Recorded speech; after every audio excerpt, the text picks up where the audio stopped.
नमस्कार, मैं हूं जयश्री नागदा और आप देख रहे हैं सीबीसी न्यूज वेब। बीते कुछ दिनों से बिहार, असम और पश्चिम बंगाल में तेज बारिश हो रही है। इससे बिहार और असम दोनों राज्यों में बाढ़ की स्थिति पहले से भयावह हो गई है। नदियां उफान पर हैं। कई नदियों में जलस्तर खतरे के निशान से ऊपर बह रहा है।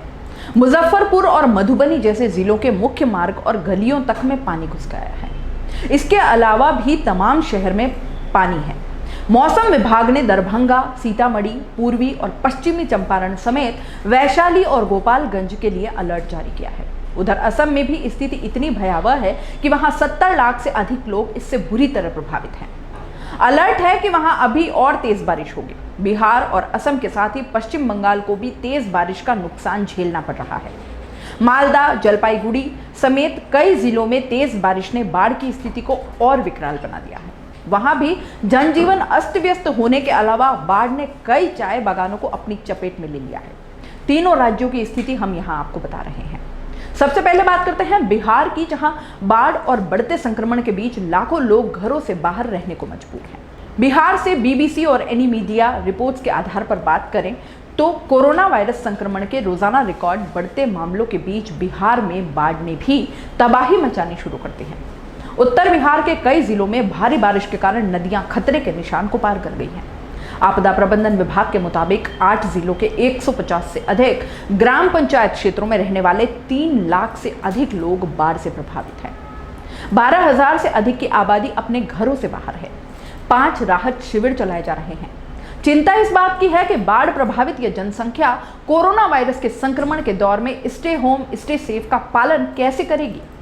मुख्यमंत्री नीतीश कुमार ने सोमवार को निर्देश जारी किया कि प्रभावितों के बीच सोशल डिस्टेंसिंग का पालन करने के लिए जागरूकता फैलाई जाए। लेकिन राहत शिविरों में और ऊंचे स्थानों पर रह रहे प्रभावित लोगों के समूह में यह संभव नहीं दिखता, जहां लोग अपना घर बार छोड़कर जान बचाकर पहुंचे हैं। जल संसाधन विभाग के सचिव संजीव हंस ने बताया कि मौसम विभाग ने बिहार में भारी वर्षा की संभावना व्यक्त की थी। बागमती और गंडक के कैचमेंट में काफी ज्यादा बरसात हुई है। हम लोग पिछले कई दिनों से नेपाल के 22 स्टेशनों का विश्लेषण कर रहे हैं, जिसमें से 6 स्टेशनों में 100 mm से ज्यादा बारिश हुई है। उन्होंने बताया गंडक के कैचमेंट में पिछले 12 घंटे में अधिक बारिश हुई है, जिसके कारण जलस्तर बढ़ गया है। गंडक का जलस्तर अभी और बढ़ने की आशंका है। इसको लेकर बेतिया, छपरा और वैशाली के डीएम को अलर्ट कर दिया गया है। बगहा टाउन में आबादी को हटाने का काम शुरू किया गया है। गोपालगंज में भी लोगों को ऊंचे क्षेत्रों में जाने को कहा गया है। पिछले 24 घंटे में बागमती के जलस्तर में भी वृद्धि हुई है, जिससे लगभग 76 सेंटीमीटर जलस्तर बढ़ा है। ये खतरे के निशान से 83 सेंटीमीटर ऊपर है। जल संसाधन विभाग के अनुसार अगले 24 घंटे में ढेंग में बागमती नदी के जलस्तर में करीब 80 सेंटीमीटर और वृद्धि होने की आशंका है। रुन्नी सैदपुर में इसका अधिक प्रभाव होगा, वहां भी जलस्तर में वृद्धि होने की संभावना है।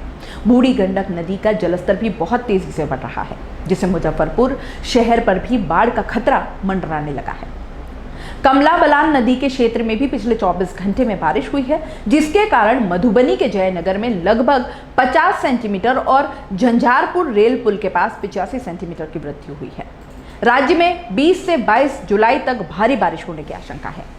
अब बात करते हैं असम की, जहां बाढ़ से मरने वालों की संख्या 85 हो गई है और अब तक 70 लाख लोग बाढ़ से प्रभावित हैं।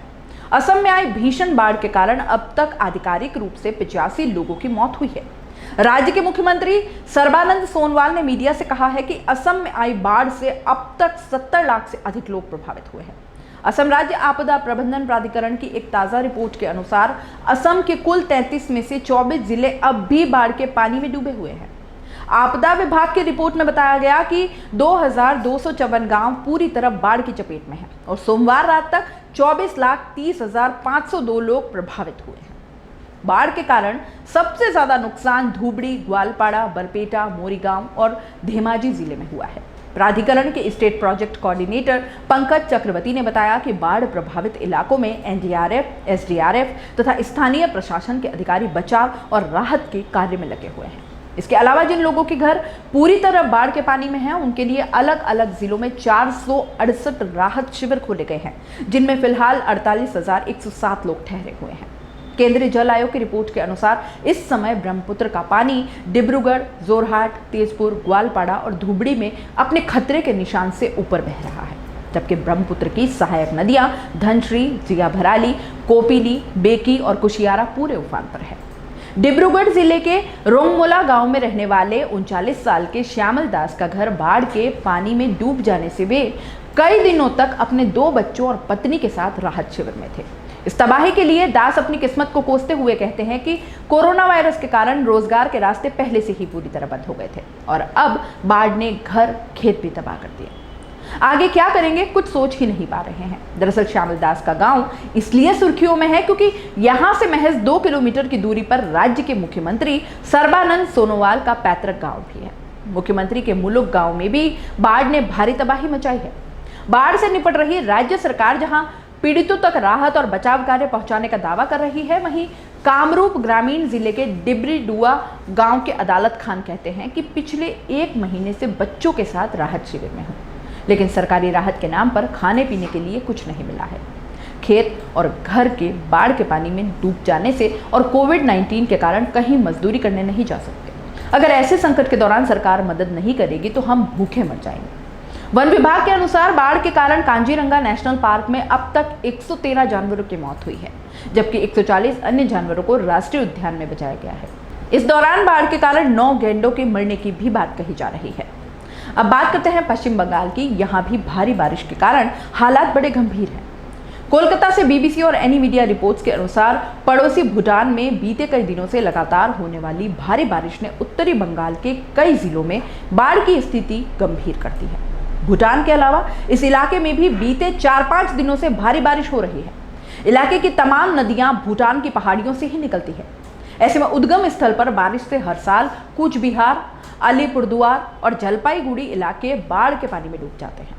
इस बाढ़ ने जहां इलाके के कम से कम आधा दर्जन चाय बागानों को जलमग्न कर दिया, वहीं इससे भूमि कटाव की समस्या भी गंभीर हो गई है।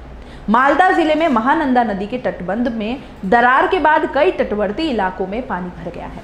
वहां से 300 परिवारों को सुरक्षित स्थानों पर ले जाया गया है। फिलहाल तटबंध की मरम्मत का काम चल रहा है। जिले के दूसरे इलाकों में भी 700 परिवारों को राहत शिविरों में रखा गया है। जलपाईगुड़ी और अलीपुरद्वार जिलों में भी 1000 से ज्यादा परिवारों को सुरक्षित स्थानों पर ले जाया गया है। उत्तर बंगाल के विकास मंत्री रविंद्रनाथ घोष ने कूच बिहार में एक उच्च स्तरीय बैठक में बाढ़ की स्थिति की समीक्षा की है। वे बताते हैं कि भूटान और इस इलाके में भारी बारिश की वजह से तमाम नदियों का जलस्तर खतरे के निशान से ऊपर पहुंच गया है। इससे अलीपुरद्वार और जलपाईगुड़ी जिले के कई इलाके पानी में डूब गए हैं। मंत्री ने बताया कि भूटान में 2 दिनों के दौरान लगभग 10 इंच बारिश होने की वजह से इलाके की नदियां अचानक उफनने लगी हैं। हाथी नाला नदी में पानी बढ़ जाने की वजह से बिन्नागुड़ी, बानरहाट और इलाके के चाय बागानों के अलावा जल्दापाड़ा नेशनल पार्क के कई हिस्सों में भी पानी भर गया है। सिंचाई विभाग ने जलपाईगुड़ी जिले के 2 मोहनी से लेकर मेखलीगंज तक तमाम तटवर्ती इलाकों में रेड अलर्ट जारी कर दिया है। बानरहाट के एक चाय बागान में काम करने वाले जनक मुंडा बताते हैं कि सोमवार सुबह अचानक पानी हमारे घरों में घुस गया। हमने अपने परिवार के साथ ऊंची जगह पर शरण ली है। निचले इलाके डूब जाने की वजह से कई परिवार नेशनल हाईवे के किनारे रह रहे हैं। इलाके में तीस्ता नदी का जलस्तर भी लगातार बढ़ रहा है और यह नेशनल हाईवे 10 के समानांतर बह रही है। इंडियन टी एसोसिएशन की जुआर शाखा के सचिव संजय बागची ने बताया कि लॉकडाउन की वजह से चाय बागानों में उत्पादन पहले ही घटकर 40% रह गया। अब बाढ़ की मार ने इसमें और गिरावट का अंदेशा है। इस बीच कोलकाता स्थित मौसम विभाग ने अगले कुछ 3-4 दिनों तक हिमालय की तराई वाले इलाकों में भारी बारिश की चेतावनी दी है। इससे बाढ़ की स्थिति गंभीर होने का अंदेशा है। सीबीसी न्यूज राजस्थान की यह खबर आपको कैसी लगी, नीचे कमेंट करके जरूर बताएं। अगर आप YouTube पर देख रहे हैं तो सीबीसी न्यूज का चैनल सब्सक्राइब करिए, पास में दिख रहे बेल आइकन को भी दबाइए ताकि जब भी हम आपके लिए कोई खबर, कोई जानकारी लेकर आए तो सबसे पहले आपके पास नोटिफिकेशन पहुंचे। अगर आप फेसबुक पर देख रहे हैं तो सीबीसी न्यूज का पेज लाइक करिए। अगर आप इंस्टाग्राम पर देख रहे हैं तो आप हमें फॉलो कर सकते हैं।